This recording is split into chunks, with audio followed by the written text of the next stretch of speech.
Alright guys, welcome back as always, and today's Boruto topic is discussing the new villains introduced in the latest manga chapter.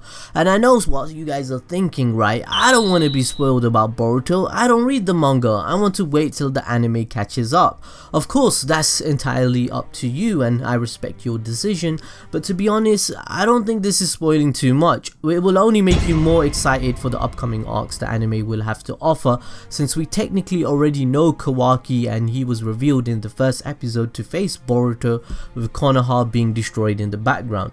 We also do have a 1 week hiatus of the anime coming up, so why not stick around and find out some new things about Kawaki and Kara that will lead up to the fight between Kawaki vs Boruto. With that being said, cue the intro and let's get this started.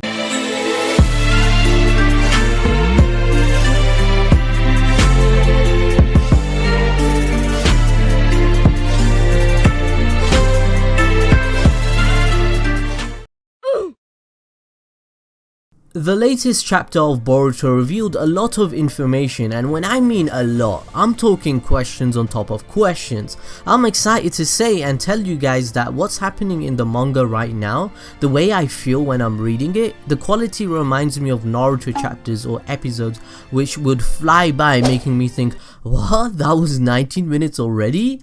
The main bulk of information we received was regarding Kawaki, which we know turns against Boruto in the anime eventually in the future. It's added backstory and information about their powers regarding their markings which they displayed in their clash. Kawaki has been given a backstory and I for one like it and believe it's the right direction to take his character. The backstory we have been given of Kawaki involves child neglect and abuse. His mother doesn't seem to be around, maybe she died giving birth to Kawaki and that's why his father resents him and calls him nothing but useless with no redeeming qualities. It's said that Kawaki's father used him as a punching bag, and I guess this is what leads to Kawaki's cornerstone for his character, which defines him. This is a great direction used by the writers to shape his character because it will create a story for Kawaki to be the edgy teen that he is. It gives him a reason to swear often, such as saying arsehole, and gives him defining traits. He's a person that resents the world and ninja, and someone that wants to destroy the world that hurt him and he didn't choose to be in. Kawaki is bought with money by the organization named Kara, and specifically a character named Jigen who wants him to become a vessel. This means Kawaki will feel he's worthless to his father and not accepted by his own blood, so this will make him struggle to find his humanity and empathy for others, since it's what he's been through, being used and abused and being foster-fathered by money, materialism. As I said before, Jigen seems to be the leader of Kara, a new organization that is like the Akatsuki and has taken control of Kawaki's life. He tells him he's his father now and will kinda make him his disciple and manipulate him into the person he wants him to be. Now, if you think about it, this is a complete juxtaposition and 180 of Boruto's life and how his path has turned out to be. Kawaki is an individual who had no mother, his father hated him, a broken home, and his life is being shaped into what people around him want to be. Boruto, on the other hand, is from a loving home, a supportive father that is a Hokage, has friends and is kinda rebelling and shaping his own path into the person he wants to be. Boruto has complete freedom. I feel like the way the story of Boruto is going to make these two the polar opposites, where Boruto realizes he had everything good in his life and he took it for granted, a fall from grace to humanity and becoming down to earth. We know Boruto is that type of dude because he thinks friends can be forever. He admits he was wrong about Naruto and he always tries to protect what he thinks is right. On the other hand, Kawaki doesn't know what's right or had a role model only until he was bought by Jigen. He never had anything good in his life and feels like people take everything they have for granted and are spoiled. He hates the world and what it has become, and that's why in the future with Boruto's clash, he says, the story of Boruto is the opposite of Naruto and Naruto Shippuden. It's basically another perspective of the protagonist of the anime in the new age of ninja.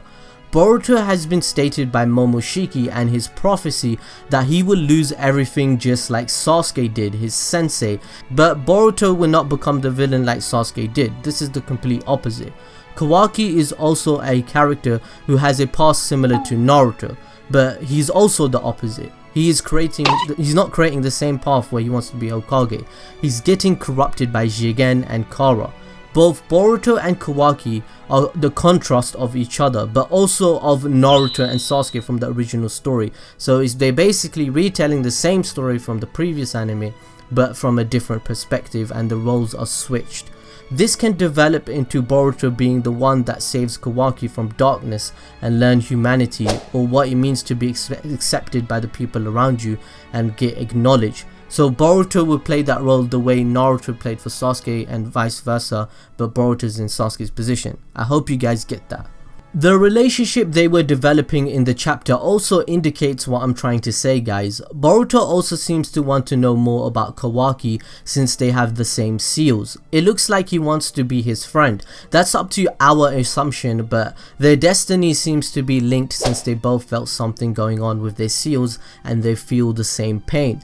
Jigen seems to be the one that gave these powers to Kawaki since he's always been stated to be the vessel, and it's only developed further for both characters to meet at their clash, because when they fight each other in the future, their powers have developed.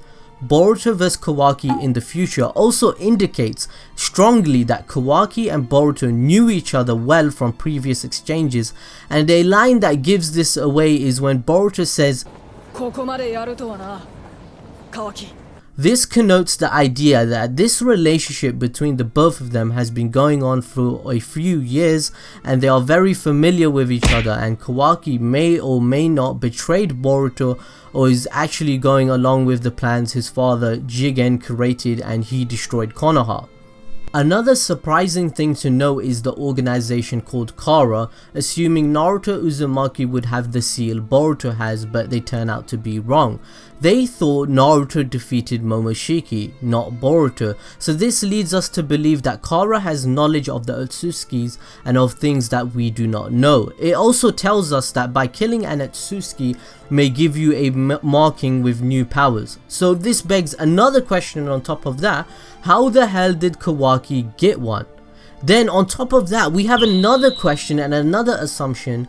If they knew Naruto would have had a seal if he beat Momoshiki with the final blow, that means they would assume Naruto would be even more overpowered than he already is, since everyone knows he's the strongest ninja in the world right now and they are also aware of that.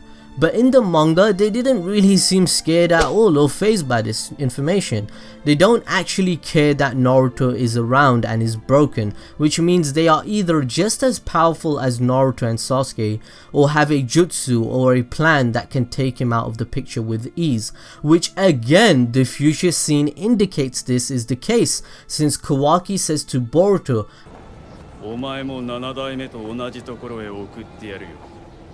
in my opinion, I believe this is space-time ninjutsu and another dimension, since the Otsutsuki and the new dojutsu which were introduced strongly hint to this. I don't think Naruto is dead or anything like that, and I've stated that multiple times in my videos. Kawaki has a mixture of abilities we have not seen before and is something new for us fans.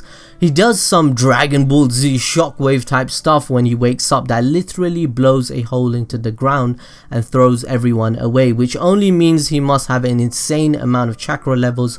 So this created a new theory within the fan base that he may be a descendant of the Uzumaki clan that dispersed from Konoha or his seal is developed. We just don't know. One thing that caught my eye is that Kawaki is rebelling against Kara as he gets stronger. Kawaki may become an anti-hero type character, because as the chapter goes ahead, it even states how he ripped the jaw of another Kara member from his face. So at the end of the day, it kind of shows how the anime is shaping up to be. Kawaki will be Boruto's rival, and Boruto would want to understand him and change his heart to be the Shadow Hokage that makes the ninja world live on. That's what Boruto's mission is in this anime.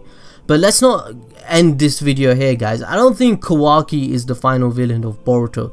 I think the final villain of Boruto will be Jigen, the leader of Kara. Jigen seems to be a villain that can take on Sasuke or Naruto. We honestly don't know what he may be. Is he an Otsutsuki, a different alien, or something else? He has blacked out eyes and supposedly has a plan for a vessel. He has money to spend and an organization just like the Akatsuki to run, which he leads to do his deeds. He does not fear Naruto or the Otsutsuki members that invaded with the likes of Momoshiki. The way he is designed, the tone that is set on the dinner table shows he's calm, precise and fearsome. He has abilities just like Hashirama, the Sage of Six Paths, which is why he may be able to take on Naruto, Boruto or Sasuke. The abilities he uses is mind-blowing because it's not something any Naruto fan has seen before, and it's created many theories. The ability which Jigen uses at the dinner table seems to rewind time and create things again, which I don't know, it's not something we've seen before, and it allows him to drink his wine and eat his dinner again. If you take a close look at this scene, after his teammate breaks the table, you can still see the table behind him and a new one has been formed with the candle being relit, as if Jigen himself used a jutsu to rewind time. But why did the former table not come back in place? He literally creates something new out of nowhere, right? This ability Jigen seems to use is similar to the Sage of Six Paths, which further indicates that Jigen is the dude that may be similar power level to Naruto or Sasuke, and that's why he's not scared of them. Naruto has used a similar ability before, which he creates something out of nothing or has godlike abilities, such as when he heals Kakashi's eye and creates it for him, or when he heals Gai Sensei from dying after he opens the 8th gate. The creation of all things technique the Sage of Six Paths used was to create nine-tailed beasts. The process he used is explained to have initially invoked the administration of imagination and spiritual energy, which forms the basis of yin chakra to create physical forms from nothingness. This means that if Jigen is using this jutsu, he is very proficient in the use of yin chakra and is therefore allowed to create things from his own will. If he possesses yang chakra, that would mean he can breathe life into creations and be absolutely broken. I definitely think it's the possibility that Boruto will convince Kawaki to become good, or Kawaki agrees to join in to defeat Jigen, and Jigen will be the final villain of the anime that they must defeat, since he will be a masterful planner and powerful. They will use all the seals as well as Boruto's new dojutsu called the Pure Eye to make that a reality and bring Konoha back to its former self. But now that we know Jigen may be proficient in Yin release and having the creation of all things, anything is possible. This dude may be the most broken character and villain we may see, and it will create a very creative fight and it will be quite epic to see.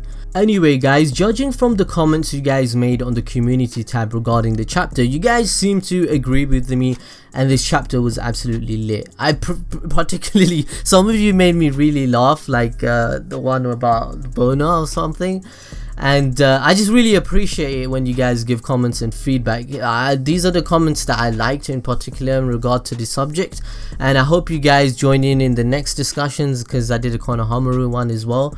And as always, follow me on Twitter if you enjoyed these videos, smash the like button and subscribe and hit the notification bell, and also I'll see you next time.